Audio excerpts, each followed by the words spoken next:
Scene 2 of the film, starring Kendra and Serene, unfolds in the lively atmosphere of a house party, an environment filled with music, chatter, and the familiar rituals of suburban social life. At first glance, the scene feels like a typical slice of small-town Americana, where couples mingle and neighbors let loose for an evening. Yet beneath the surface, it quickly reveals layers of tension, longing, and the subtle but powerful exploration of identity. Kendra opens by admitting she's having a lot of fun at the party, noting that it's the first one she and her husband have attended in a long time. Serene, ever charismatic and bold, acknowledges her husband and teases about the way he seems to enjoy watching her flirt. Kendra laughs it off, insisting that he's not into that at all, describing him as very religious and very monogamous, to the point of not even engaging in behaviors that might be considered casual or exploratory. This sets the tone for their dynamic. Kendra framed as bound within the structures of tradition, religion, and marriage, while Serene embodies freedom, exploration, and unabashed desire. Serene's energy highlights the contrast between these two worlds, drawing attention to the way many LGBTQ individuals have historically been forced into straight marriages, repressing parts of themselves due to societal or religious pressures, while also showing the allure and liberation of reclaiming one's authenticity. As the conversation deepens, Kendra reveals that she and her husband married young, choosing the path of love as they understood it at the time, though she acknowledges implicitly that it might not have been the most authentic choice for her long-term. Serene pushes against this, suggesting that Kendra seems like someone who would naturally be with a partner more open-minded, someone who matches her amazing vibe and energy that screams "touch me." This moment is both flirtatious and symbolic. Serene is naming what Kendra has worked to suppress, drawing into words the desire and vibrancy that she has buried under religious expectations and the desire to maintain harmony in her marriage. The physicality of their earlier dancing is acknowledged too, with Serene teasing Kendra for not resisting her handsiness on the dance floor. Kendra admits she has had experiences with women in the past, but that, after marriage, she felt compelled to bury those parts of herself. The scene here captures one of the most common LGBTQ cultural realities: the tension between personal authenticity and social conformity. Countless queer women, especially in conservative or religious contexts, have entered heterosexual marriages as a way to meet expectations, often silencing or repressing their true desires. Kendra's words echo the stories of many who have struggled with compartmentalizing identity, living outwardly as straight while inwardly longing for the intimacy and fulfillment that only queer connection offers. Serene, with her confidence and adventurous background, becomes almost a foil to Kendra's life. She talks about traveling, shopping, yoga, and getting into trouble, as much as possible painting a portrait of freedom and rebellion. For Kendra, whose life is dominated by meetings, family functions, and church obligations, this stark contrast highlights how constrained her existence has become.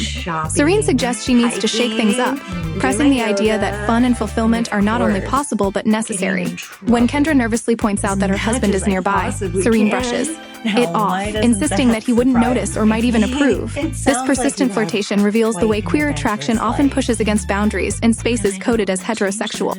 Parties, in particular, have historically been places where closeted or questioning individuals found opportunities for exploration under the guise of social gatherings, moments where lines between propriety and desire blurred. The pivotal moment comes when Serene challenges Kendra directly, asking if she has ever dreamt of kissing another woman. Kendra hesitates, torn between the truth of her desires and the fear of her husband's presence. Serene reassures her, pointing out that no one has noticed them slip away and offering the idea of a locked guest room for privacy.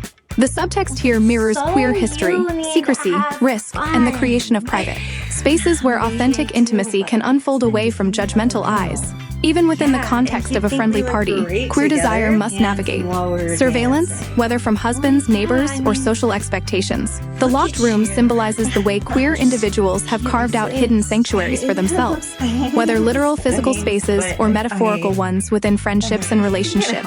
Once inside, Serene assures Kendra that they can take things slow, emphasizing that sometimes all we do as lesbians is kiss, highlighting that queer intimacy is not only about sex, but also about connection, tenderness, and the healing power of closeness. This line works as both reassurance to Kendra, who is clearly nervous, and as a cultural commentary that challenges mainstream assumptions about lesbian intimacy, which is often misunderstood or fetishized in heteronormative narratives. By framing kissing as central, the film honors the simplicity and depth of affection that can be transformative in itself, particularly for someone like Kendra, who has been touch-starved in a way she didn't fully recognize until that moment. The kiss becomes not just an act of physical intimacy, but a symbolic breaking of chains, a reclamation of the self she once suppressed. The analysis of this scene through an LGBTQ lens reveals several cultural touchstones.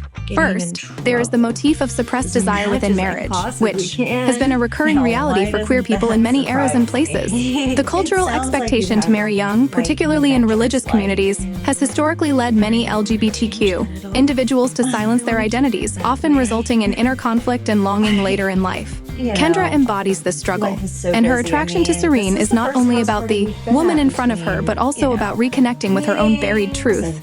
Second, the party setting illustrates how queerness often exists within liminal spaces, moments of transition, secrecy, and subtle gestures where authenticity peeks through despite the constraints of heteronormativity. The stolen dance, the flirtatious banter, the retreat into a locked guest room all echo the clandestine ways queer people have historically found to express desire in environments that weren't safe for openness.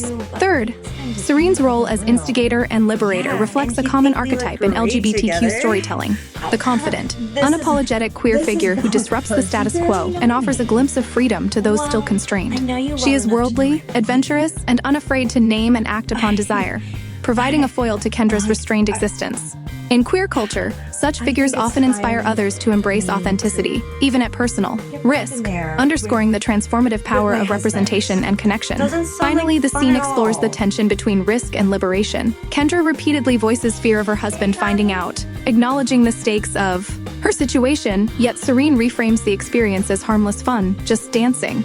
This juxtaposition highlights the duality of queer exploration, the exhilaration of self-discovery balanced against the dangers of exposure. It resonates with LGBTQ history, where secrecy was often necessary for survival. Yet within that secrecy, moments of profound joy and authenticity could be found. In its resolution, the scene emphasizes the act of release, emotional, physical, and symbolic.